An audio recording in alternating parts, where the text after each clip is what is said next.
महाराष्ट्रामध्ये मोठ्या संख्येने असलेला मातंग समाज अनेक वर्षापासून दारिद्र्यामध्ये खितपत पडलेला हा समाज विकासापासून कोसो मील दूर आहे।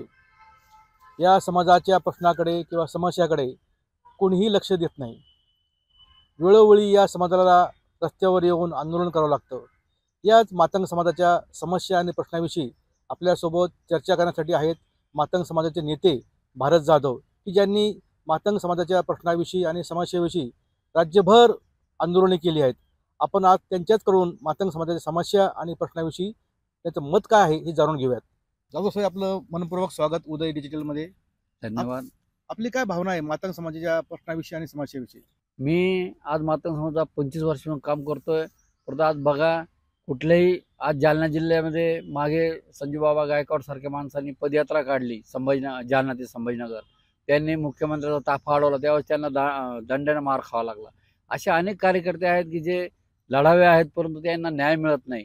आणि या महाराष्ट्राचे मुख्यमंत्री आदरणीय देवेंद्रजी फडणवीस साहेब हे फक्त मातंग समाजाला चॉकलेट देण्यामध्ये प्रसिद्ध आहेत।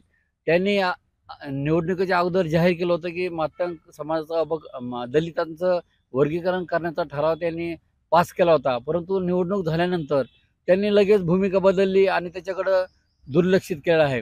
आणि जोपर्यंत हे आरक्षण अबकड वर्गीकरण होत नाही, तोपर्यंत मला वाटत नाही की मातंग समाजाला सामाजिक, राजकीय आणि आर्थिक न्याय मिळेल असं काही मला वाटत नाही।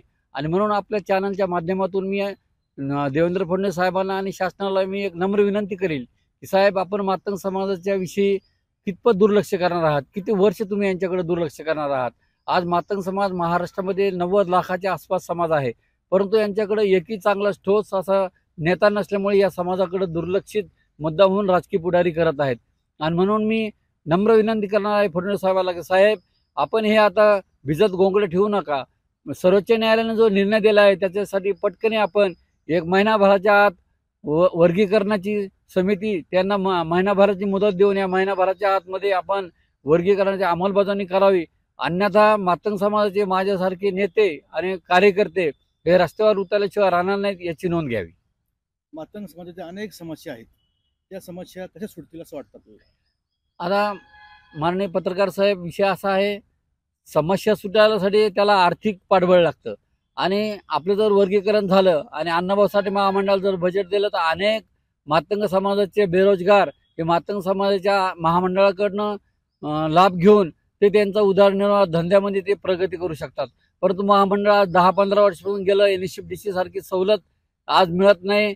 आणि त्यालाही कटू अशी मोठ्या अटी लावल्या आहेत, त्यांचे सिव्हिल बघतायत, त्यांच्या असे अनेक अटी लावल्यामुळं मातंग समाजाला कर्जापासून सुद्धा दूर लागतं। आज महामंडळामध्ये 1 रुपयाची कवडीची सुद्धा आज अनामत जमा नाही। आणि कुठून मातंग समाज सुद्धा आर्थिक महामंडळ जर बंद असेल तर मातंग समाजाने काय करायचं? चोऱ्या करायच्या का?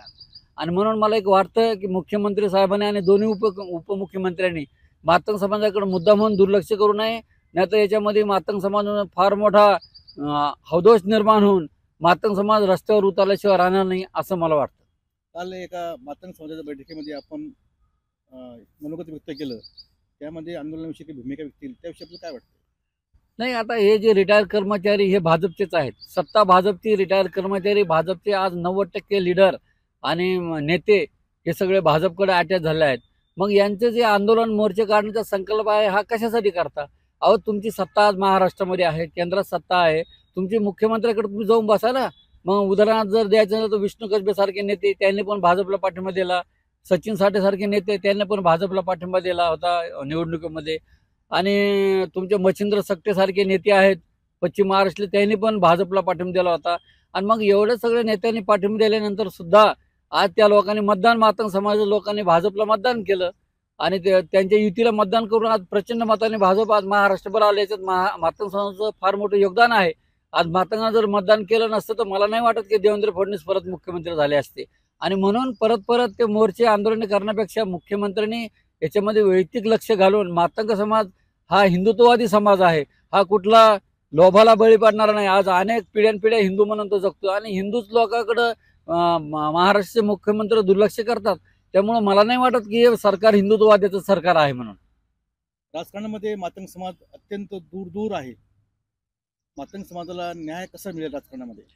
तर राजकारणामध्ये न्याय मिळण्यासाठी कसं त्याला सर्वात सुरुवात अशी आहे की कार्यकर्त्यांना सगळ्यांनी पाठबळ देणं फार काळाची गरज आहे. कार्यकर्ते रस्त्यावर उतरतात, परंतु आता काय झालं या 5-10 वर्षामध्ये रिटायर कार्यकर्ते जास्त म्हणजे रिटायर जे झालेले हे आहेत कर्मचारी, हे नेते म्हणून समाजापुढे येत आहेत आणि कार्यकर्त्याला पुढे बसवतात आणि नेते म्हणून ते स्टेजवर बसतात. आता नेत्यांनी काय त्यांचा अपमानच होतो ना याच्यामध्ये. अहो, रिटायर कार्यकर्त्यांनी पुढे येण्याची गरज काय? तुम्ही समाजाच्या नेत्यांना पाठबळ द्या आणि त्यांच्या पाठीशी खंबीरपणे उभा राहा. आम्ही लढू ना. मुख्यमंत्र्यांच्या विरोधात कसं लढायचं, काय योजना घ्यायच्या, कशा पद्धतीने लढायचं, आम्ही लढायला सामर्थ्य आहेत. आणि राजकारणात आज बघा तुम्ही, फक्त मातंग समाजाचे 2 आमदार आहेत, एक विधान परिषदेवर आणि एक निवडणुकीमध्ये निवडून आले आहेत, ते नांदेडचे अंतापूरकर म्हणून. आणि मला सांगा, आज दलितांच्या जवळपास 29% राखीव मतदारसंघ आहेत, त्यामध्ये फक्त मातंगाचे 2-3 आमदार आहेत. याच्यापेक्षा राजकीय दुर्लक्ष काय होऊ शकतं? हे होते मातंग समाजाचे नेते भरत जाधव आपल्यासोबत चर्चा करत होते. उदय डिजिटलसाठी मी राजेंद्र भोले, जालना. उदय डिजिटल न्यूज, प्रत्येक खबर, प्रत्येक सत्य.